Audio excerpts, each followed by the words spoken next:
Use a small Phillips screwdriver. Remove all the screws from the bottom panel of the laptop. Use a plastic pry tool or an old credit card. Insert the tool between the bottom cover and the chassis to gently pry the cover off.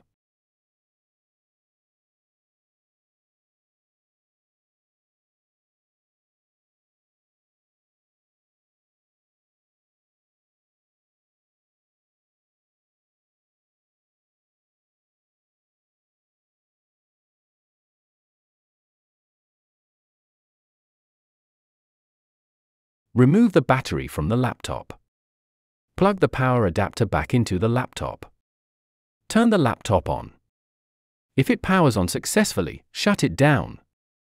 Reinstall the battery and close the laptop back up.